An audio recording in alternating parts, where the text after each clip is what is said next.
Something tells me that South Africa might pull off a surprise in this Nations Cup because of Hugo BROOS. Regragui and Hugo BROOS, who is the best tactically? Yes, it's a difficult one, but if I go by experience, I think Hugo BROOS sits on top of every of them. Welcome back to EVO SPORTS. Still on the countdown to the Nations Cup, but today we are going to talk about the coaches that are going to participate in the Nations Cup, how they've done their preparation with their own various national teams. But the notable teams we are going to talk about, or countries, we are going to talk about Nigeria, South Africa, Cape Verde, Morocco, and Cote d'Ivoire. What we are going to go over to South Africa, where we will talk about Hugo BROOS, the Belgian tactician. He has coached Cameroon. Then there are notable clubs like Club Brugge, Anderlecht, Trabzonspor, to name a few. And then now with South Africa, he was employed to South Africa in 2021. From 2021 up to date, he has been their coach. Mr. Emeka, Hugo BROOS, the Belgian tactician, what do you know more about him, about his tactics, or how has he performed in the Bafana team? Yeah, you call him The Belgian Hugo BROOS. Hugo. But I refer to him. I choose to refer to him always as the wily fox, the journeyman. Yeah, he's a journeyman. He's a journeyman. He's been through so many terrains. He's been in Africa for long. Coaching Jens Kabir. Yes, and even the Cameroonian national team. So he knows the African terrain very well. He's the wily fox. You understand? He's very crafty. He's very cunning. He goes to any length to infuse it in his team to win. That winning mentality infuses in them. Then his tactical approach is top notch, second to none. That's one thing I love about him. He's very crafty. He's very crafty. You know, so that's one thing I love about him. You know, he has changed the narrative, the narrative of South African football. Yeah. Since he's about one of the best coaches for this tournament. I'm not lying to you because I know that with his performance, imagine giving him players like Victor Osimhen, what he can do with those kind of people. If he can turn out this South African team to top that group, the World Cup qualifying, even with 3-point deduction. Yes, even with 3 points deduction, he can imagine what he would do with players like Victor Osimhen if he hand them in his rank. You understand the hair? But even with the South African players he has, the locally based players, look at what he's turned them to. So Hugo BROOS, he comes highly recommended for me. Tactically. Yeah, tactically he's top notch. So I know that with him, South Africa will come good in this Nations Cup. Okay, but are you saying with his experience, with all what you've mentioned, that Hugo BROOS can take South Africa, Bafana to the promised land? Something tells me that South Africa might pull off a surprise in this Nations Cup because of Hugo BROOS to a very large extent, and because the South African players, you know, they are very familiar with each other since they all play in the South African League, and they play what we call the South African made football. That's the Shibobo also. Yes, that's what they play. You understand? They're all and to a very large extent, they're very skillful. That's one thing I like about them, and they are always determined. Whenever they done that their jersey, they want to win for their country, unlike some countries that I know. Some countries of which I come from one. Like Nigeria. Yeah, the Nigerian players are very nonchalant and lackadaisical in their approach, you know. But the South African player, the average South African player, they play with a lot of passion. That's one thing you can't take away from them. So with Hugo BROOS infusing his tactical ingenuity into this team, and I know they'll go to places. So can you compare Hugo BROOS with somebody like Pitso Mosimane? No, that's my South African coach. Very good coach. That's the coach I always would have loved the Bafana to have used as their coach. I wonder till now why that man is not in there handling the South African national team. You understand? He remains the best. Imagine To come a out from coach. South African soil. Yes, he remains the best. I still wonder why the South African national team is not using him. You understand? You can imagine if a football great, a football giant like JJ or Kocha recommending him So for Super Eagles. for Super Eagles. So he comes highly recommended. I wonder till now why South Africa is not using that man. Pistol, Mr. Mani. I wonder why. Anyway, Hugo And he's gone steps ahead to prove himself. Even in winning the Capture Plus League in Mamelodi Sundowns, winning the same season he went to Al Ahly, winning the Capture Plus League with Al Ahly. So I wonder why South Africa. I will have to research on this and know why South Africa. I've not called him up to go Yes, there to handle their national team. But then Hugo Henry BROOS is a good Belgian tactician. Yeah, You know, he is. he's a war horse. Someone that can take is. for war and will do well. I know it will take probably might take South Africa to the promised land. I don't know if you have anything. Does you have anything to chip in regards to Hugo BROOS? Hugo BROOS, to the best of my knowledge, he might pull a surprise in this Nations Cup. You understand? But you know, African football is different from the way African football is. I know. African football is difficult. It's very, very difficult. It's a different Ball game. And Nations Cup is a totally different ball game. Totally different from the Nations Cup qualifiers. Yes. You understand? So Hugo BROOS, I see him doing well with the South African national team because these are players he has stayed with for a long time. And they don't change their teams up and down. That's the Bafana. No, they're not changing. Yes, they've maintained a particular kind of, that is 90% of that squad has been there. And I believe Hugo BROOS plays a beautiful brand of football, kind of brand of football that the Bafana plays now. Yes. Yeah, I think he's something that was introduced to them by Hugo BROOS. You know, initially he said he has changed the narrative of South African football, which is the absolute the average South African player under Hugo BROOS, they play with passion and that fearlessness. That's one thing you have to unity in that Bafana team. Yes, the unity and that fearlessness. I think he's a good man. Look at when they played against the Super Eagles of Nigeria. They were not cowed for 1 minute. They didn't approach the Super Eagles with any atom of fear or respect. They went all out, believing that they would deliver against Nigeria. And me and you know that they delivered, though. No, definitely they did. Because they came out tops in that game. Yeah. Even after deductions. 3 points and 3 goals. Anyway, that's for Hugo BROOS. I was hoping to something, but no problem. Okay, you can chip something. Okay. Hugo BROOS, as Mr. Emeka rightly pointed out, is a widely experienced coach, even both as a player and as a coach.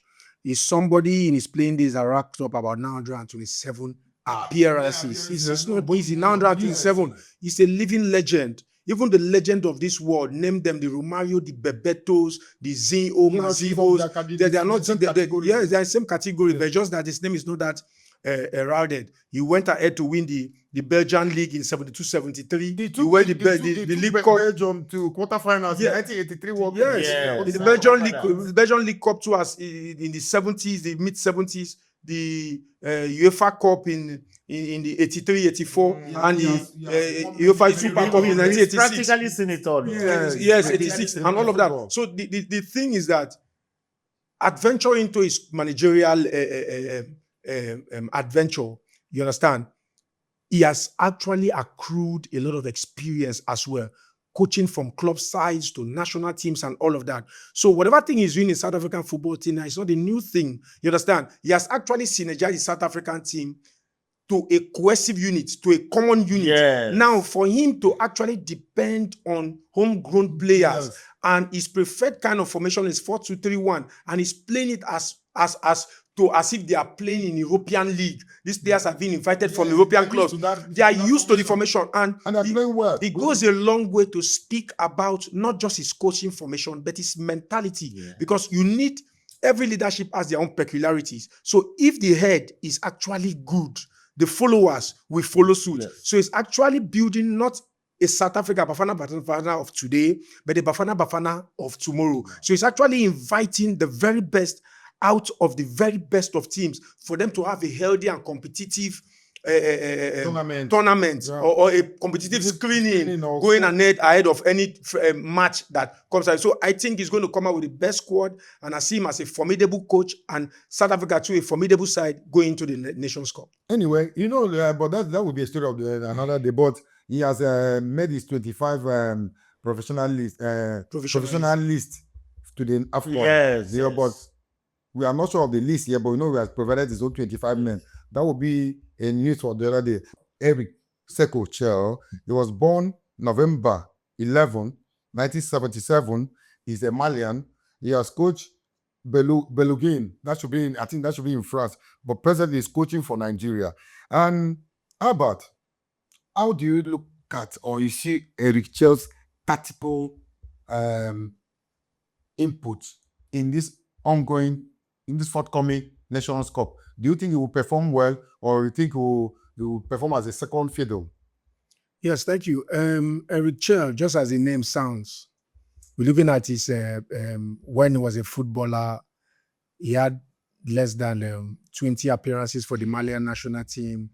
He played for nine. less than 20 appearances, and he played for a team like Valenciennes, in which when he was playing Valenciennes is maybe in the second tier of the French division and all of that.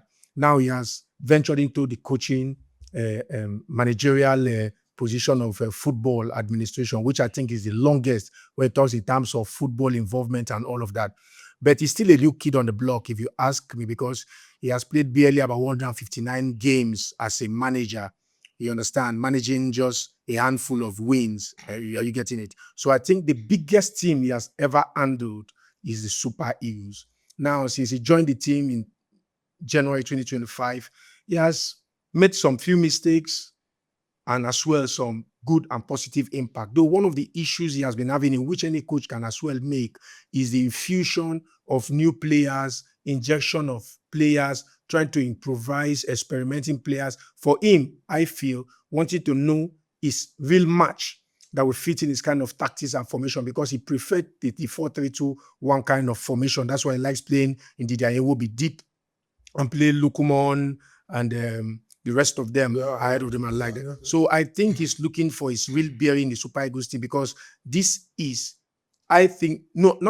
Super Eagles, Anthony Super Eagles is the biggest of all his CVs. So for him to still hold the position till now, I think the NFF or the people that employed him knows that I see what he has played and I feel he can prefer a better result. Though he didn't qualify for the World Cup, but here are we now going to the Nations Cup.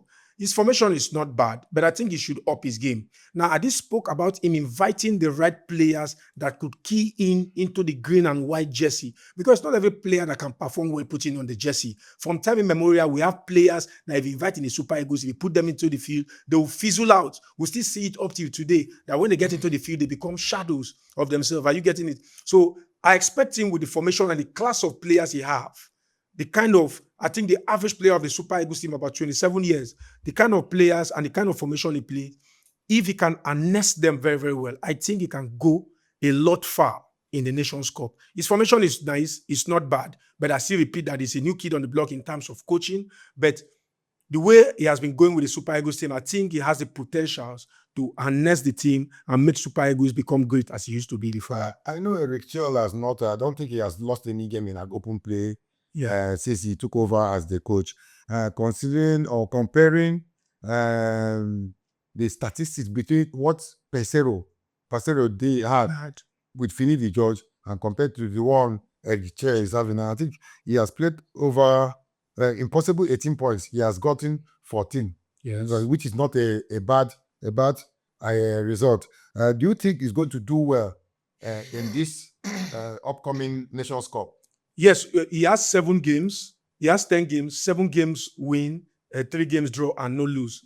It's a nice statistics. But you see, if you're looking at a World Cup qualification, I'm not talking about World Cup, I'm talking about this nation. I know. If you're looking at, he has 10 games in his kitty. Yes, Now, yes, 7 yes. wins, 3 draws. Draws. Looking at World Cup qualifications and other matches put together, it's a different ball game than going to a particular tournament. Now, you know, in a tournament, in the Nations Cup, it's a different ball game entirely, where every nations want to buck wild, where you need to secure points for you to qualify. And each game you play, you need to up your game, because in each game you play in the Nations Cup or in a World Cup, you are going ahead to miss the fierceful enemy. Are you getting it? When you qualify from the group stage, you are going for knockout. If you win the first knockout stage, you are going for quarterfinal. Quarterfinal, you're going to semi. Semi, you are going to final. So it is a restless kind of tournament. Yeah. So now his formation and his technical ability is what is going to help the team. I see him going extra miles because he is a coach. He has coached other lower teams. No, he has taken Mali to Nations Cup. It's also, he has taken Mali to Nations Cup as well. So I see him upping his game, considering the fact that he's a coach that have coached in the African soil, and you understand the African terrain, and you understand what it takes to mold the team that we conquer in the African soil. And he as well knows the quality of players, the potentials of players in every country that have qualified for the Nations Cup. So I see him going far, because he even have rack and files better than some coaches that are taking some countries to the African Cup of Nations. Let him just have the best of formation, have the right players in play, the right mentality, and I see him going. I know. I have known as a player, when he was a coach of Mali. When the journey gets tough, to start pouring water on the head. But then that's where it's shared. I believe that with what Albert have said, that let's give him some credit, and I believe that he will help Nigeria probably lift the trophy. But we're going to go to Cote d'Ivoire. Okay. We talk about Emerse Faye. He took over the reins of Jean-Louis Gasset. Yeah, from Louis Gasset after the knockout stage. Then he went ahead to win the Nations Cup, though they were the host country. Will you say that Emerse Faye is a man that will take Cote d'Ivoire to win the Nations Cup back to back? You see, if you look it from an idealistic point of view, if it weren't for the fact that they were in the middle of an African Cup of Nations, they wouldn't have employed him as a first team coach. Though he was given an interim coach after he won the Nations Cup, was when they gave him a contract on a permanent basis. Now he replaced Jean Gasset, because Gasset almost not qualified them. They qualified on best losers advantage, and they went ultimately to win the Nations Cup. But there's something about Emerse Faye. If you watch throughout that tournament, since he was the master of the dugout after Gasset left, he was always standing far from the bench and the coaching crew. He stands far aloft from them. It shows about somebody that want to rack his brain and want concentration and brings the very best of his team individually and holistically. He tries to see where the fault is coming from, where's the loophole from the opponent, where can I take advantage of the opponent so that I can make the possible changes at every point in time. So he's a new kid on the block too. Let me just call it that way. Now, some people will say that he won the Nations Cup in a fluke. I don't believe that it's a fluke, because other countries were there. Football give to you what you give into it, because it's a game of 90 minutes with 10 or 11 man starting the game. So even though your team collects a red card, don't tell me it's because of the red card, because everybody started with 11 men. So it is because of the offense the person did. That is why he received the matching orders. So Faye, I see him with the nostalgia of the immediate past. They are still the reigning African champions. Yes, with the nostalgia of the past Nations Cup, in which they are still the reigning king. I think he's going to come in with a particular kind of fluidity. He has the injections, because many of his players too are playing good football abroad, and I think he has a solid team as well. Now, it now depends. He does. Yes, I think it now depends on the kind of formation and the players he key into different areas of the pitch to execute. You know, when a player is kept in the pitch of play or put in the pitch of play, you are meant to go and execute a particular kind of a playing style or a formation that will bring in the success that the coach or the general team want. Because sometimes you see a player going to the pitch just running a particular line. People will be shouting, why is this guy still in the pitch? Let them change him. But that player keep playing 90 minutes week in, week out. Are you getting it? Because he's playing to the coach's instruction. So I expect Faye, as the reigning African champion, the reigning coach of the season, let me just put it that way, to come out with good formation and prove himself that what he did last time wasn't a fluke. Do you have any little thing to talk about Emerse Faye? No, he's From everything about that man was a very big shock to the whole of Africa. Yes. Because nobody saw it coming. Because if you look at that Cote d'Ivoire team that started the tournament, that's the group stage of that last Nations Cup, it was a horrible team. Well, yes. It was a horrible team with a horrible formation. They lost to Nigeria. They lost to Nigeria in that group stage, but they later turned it around at the finals. As a result of his input in that team. Yes, it was very obvious because when the other guy was sacked, Gasset. Yes, when Gasset was sacked and he stepped in, you could see that transformation. He stabilized that team. He stabilized the team. You understand? He brought stability to that team and he gave them a little bit of character. Yeah, and they went ahead and won that Nations Cup. He did very well. He did very well. And again, he has qualified them for the Nations Cup. For the Nations Cup again. So anyway, he's onto something good with them. I'm seeing I'm taking Emerse Faye. I'm tipping them to go all the way, probably to the finals or semi-finals. I even rate him higher than Eric Chelle. Yes, in terms of input, in the tactical input, you understand? Eric Chelle has a team that he should do well with ordinary. But you understand? The selection problem might be what's disturbing. But yeah, Emerse Faye has all the qualities to take Cote d'Ivoire to the quarterfinals. But now we are going to Cape Verde. Nobody really knows. Not much is said about Bubista, you know. I will just read a little thing. His full names are Pedro Leitao Bristow, known as Bubista. He's 55 years old. He's a Cape Verdean. He has qualified them to the World Cup and now Nations Cup. And this is somebody that played for the Cape Verde national team since 1989 to 2005.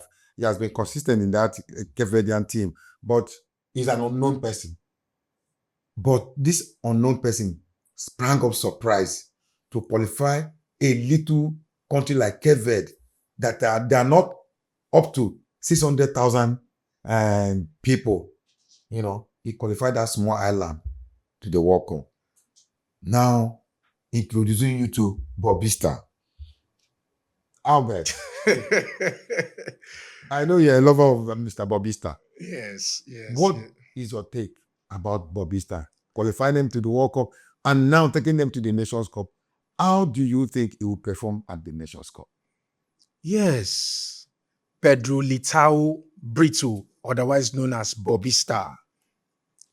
He appeared 19 times for the Cape Verdean national team. 1989 to 2005. That underscores that he was not a first-team player. Yes. Looking at the longevity of years, and the only 19 times, he's not a first-team player. He's a fringe player. Now, taking over the reins of the Cape Verdean national team, he has played about 62 matches, winning about 44, drawn 18, and lost the rest. Now, he qualified Cape Verde, a country of 525,000 people that only constitutes 6 or 7 streets in Olodi Apapa area of Lagos State here in Lagos. You understand? He qualified them in 2021 Nations Cup and 2023 Nations Cup. Now, the biggest soccer event in the world, World Cup, he has qualified them. And as well qualified Cape Verde to 2025 Nations Cup. 3 Nations Cup in succession and the World Cup. What does that speak about? We undermine the potentials and the talent we have in Africa. 1, because of corruption. Secondly, because of our political dominance in things that are not supposed to put themselves into. Real-time politics coming into football affairs or sporting affairs. Looking at how much revenue sport has actually generated into the countries of the Western world today, but Africa are still cowing with theirs. Bubista has qualified Cape Verde to the World Cup, 3 Nations Cup in succession. He has already boosted his CV. Now, he can actually throw a CV to any African country or any African club side that is open for employment. Are you getting it? Yes. Now, coming to the Nations Cup, I see him springing surprises because I have took my time to watch the Cape Verdean national team play. He plays an offensive kind of football. Oh, yeah. No respect to anything. He comes all out. I want to tell you, if you go to the street and ask people what are the names of Cape Verdean national team players, they won't mention 2. Nobody even knows. But these are the people that have been springing surprise. They have gone to the World Cup. Nigeria, the so-called giants, are not there. Cameroon, so-called giants in African football, are not there. And some other few countries again in Africa, they are not there. It is because it takes a coach and a serious-minded team to produce good results when it comes to football. Names don't play football anymore. So Bubista actually shown that I have the tactical play.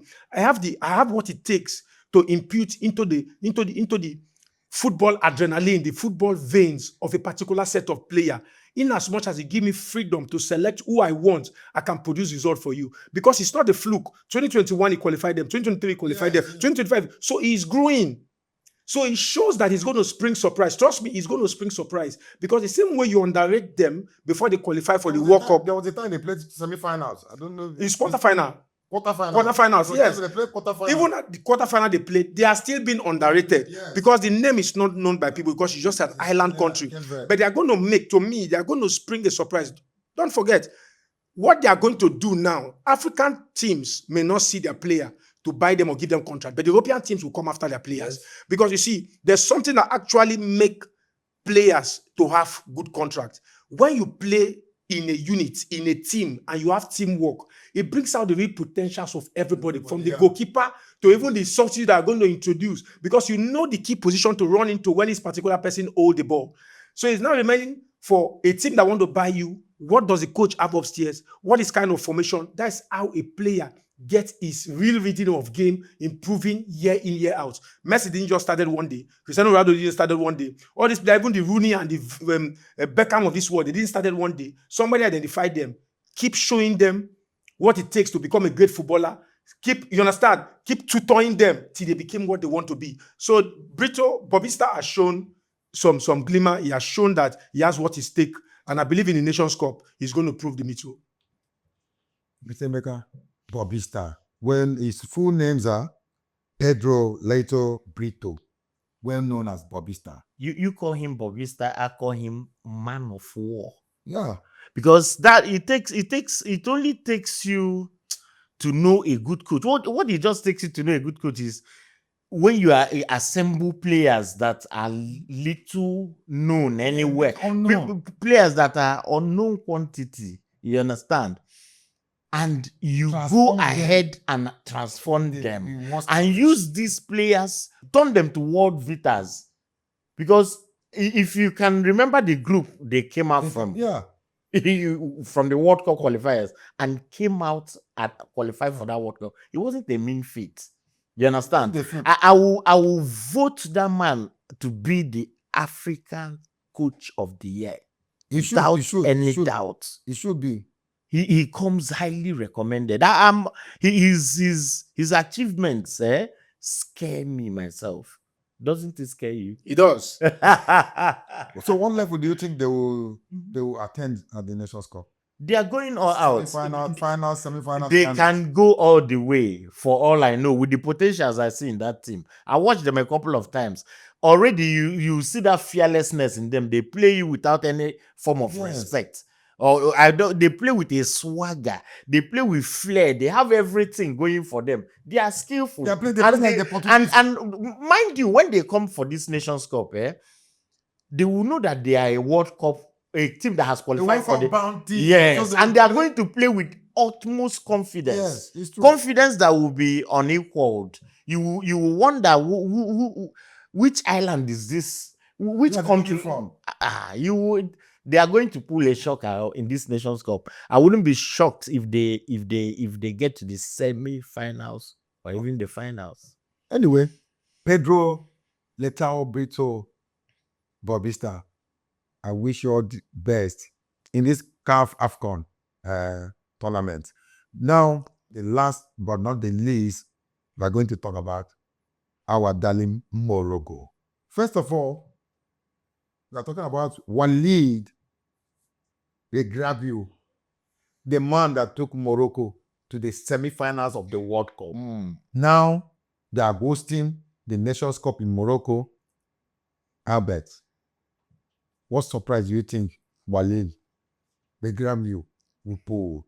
Are they hosting to win, considering that he has taken this Moroccan team to the semi-finals of the World Cup? Yeah. What is your take? Yeah. Hosting to win. Are they hosting to win? I believe yes. Are they going to spring the surprise? I believe yes. Do they have a team? 100% yes. Now, the man Walid Regragui succeeded Vahid Alihodzic in August 2022. Now, since when he took over, he has made an instant impact that have given him a legendary status in Moroccan football history. He took them to the World Cup. They got to the semi-final. Not just to the semi-final, they played enterprising football. Big teams. Knocking out big teams. Big countries. Playing offensive kind of football. And the whole world, they brought the whole world of football fraternity to a complete standstill. Now, after the tournament, he became the third best coach in the world, according to International Football Federation for History and Statistics, IFFHS. Now, for an African coach to become the third best coach in the world, he speaks so many speaker of volumes. If there's any English, there's so many speaker of volumes. Are you getting it? It shows his quality, not just as somebody standing at the dugout, but somebody that knows what is stake. With tactical aptitude. Yes, tactical know-how. The kind of player they don't forget, the Moroccan team has a solid bench.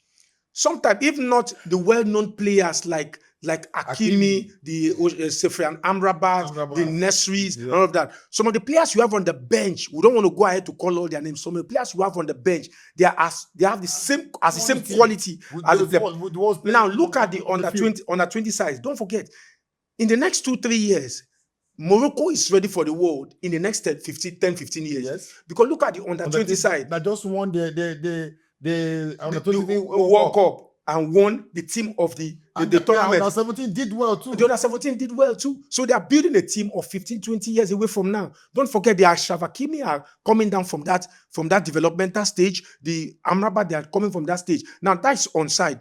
But is Morocco going to perform distinctively well in the Nations Cup? For me, yes. Do the coach have what it takes to perform distinctively well? To me, yes. Are they contenders for the trophy? To me, yes, because he has what it takes for somebody to conquer the world, get into the semi-final. He has what it takes. Grooming the team. Now, in the course of the World Cup qualification, in the course of the Nations Cup qualification, he never lost any match. He didn't lose any match. He was winning home and away. It shows the quality of the team. It shows how astute. Yeah, how astute they are. See. Too much top in the full basket. Yes, there's no level of analysis that could underscore the level at which I place him. He's a classical coach, to my own opinion. Mr. Mecca, Walid Regragui. The antecedents of that the man, Moroccan. The antecedents of that man scares me. I feel honored and privileged to talk mention his name. Yes, he brought honor unlimited to Africa. Not only Africa, to Arab. Yes, the man, I doubt if anybody can achieve what he has achieved from the African for the next 10, 20 years from now. You understand? For the mere fact that man remains Moroccan coach and presently Moroccan football is on the rise. Right, yeah. You understand? They are the best team in Africa. They are the people I know that once I see them, I know that Super Eagles won't win this next Nations Cup. They are the people that yes, I'm being very honest now, because it would the only consolation that Nigerian football would have had would have been, yes, if you can win this Nations Cup. But with that Moroccan coach there and with the Moroccan national team there, I suddenly realized deep inside me that Nigeria will not win this Nations Cup. Unless somebody will do, there will be a miracle. Somebody else can beat Morocco, of which and is not in sight. This Moroccan team is unplayable. They remain a talking point in African football. They remain the present reference point in African football. They are everything that Africa wants to be. Do you understand? So with this man is he's a stumbling block. he's a stumbling block. Anyway, let me chip in something there. Walid, lovely coach from African soil. He has proven to the world that African coach can lead any team to conquer the world. He took Morocco to the semi-finals. He's an African, he's an Arabian, he's an Arab man. He's the only coach that has taken African country to that level. And he's the only coach from the Arab descent that has taken Arab football to that level. Walid Regragui. Congratulations ahead of you lifting the Nations Cup. But then, I'm going to ask a free question. Chelle, Emerse, Bubista, Regragui, and Hugo BROOS. Who is the best tactically? Yes, it's a difficult one, but if I go by experience, I think Hugo BROOS sits on top of every of them. Based on experience. Based on experience, but if we go by instant impact that we have seen, footballing-wise, Regragui top all of them, because you may be that experience in whichever field you belong to. What is important is what has the output, the positive output that your experience, your CV, what does it bring out? Yes, you might have worked in so many places, but what has your experience brought forth? You understand? So Hugo BROOS, widely experienced, are you getting it? But Regragui have made an instant impact in the Moroccan team that have affected the team. Not in the only Moroccan team, in African football. Yes. Let's put it that way. Moroccan football in African football. Glory to Africa. Glory to African football. Yes, no doubt about that. So if you compare this, if you juxtapose these 5 coaches, let me just do it this way. Regragui, Hugo BROOS. Emerse. No. Regragui. To me, it's my opinion. Okay. Regragui, Hugo BROOS, Bubista. Pridolito Bubista, the Cape Verdean coach. Emerse or Chelle, they are those two people apart. They are the same kind of people. They are pa. I accept. Yes, they are pa. They are pa. I accept they are pa. They are pa. Emeka? Yes. Walid, Regragui, Emerse, Hugo, BROOS, Bubista, and Chelle. In what order would I place them? Who is the best? Don't place them in any order. Just mention one. The Moroccan coach he's ahead of all of them. Everybody there, you mentioned their name. They know that Moroccan is the third best coach in the world. As long as he has gotten to semi-final of the World Cup. We speak and these people that I've mentioned, they found it difficult to qualify. That is just it. So he's miles ahead of them. Getting to the semi-finals of a World Cup is not a mean feat. Winning all your qualifiers without the lose. Yes, you know. And he was, funny enough, he was playing very attacking football. That's what he plays. And that, if you watch even the Moroccan team, the under-20s, and they play all out at attacking football to show you that they have that implicit confidence in themselves. Exactly. They know that they go, their fear now waiting they go do, you know, waiting you go do them. They go all out. They go all out from the first blast of the whistle. They believe they have that confidence in themselves. They know they can beat anybody. Yes, they do. You understand? Even the Brazilian national team will be scared of the Moroccan national team. The team that removed Belgium. They scared me in the World Cup. No. Anyway, we have come to the end of this. And them be the host country. Yeah. While are they now? Anyway, we have come to the end of this segment. I will congratulate all the coaches that we mentioned their name: Eric Chelle, Emerse Faye, Bubista, Walid, Regragui, and Eric Chelle. Thank you, and I wish them luck in this upcoming African Cup of Nations. Thank you.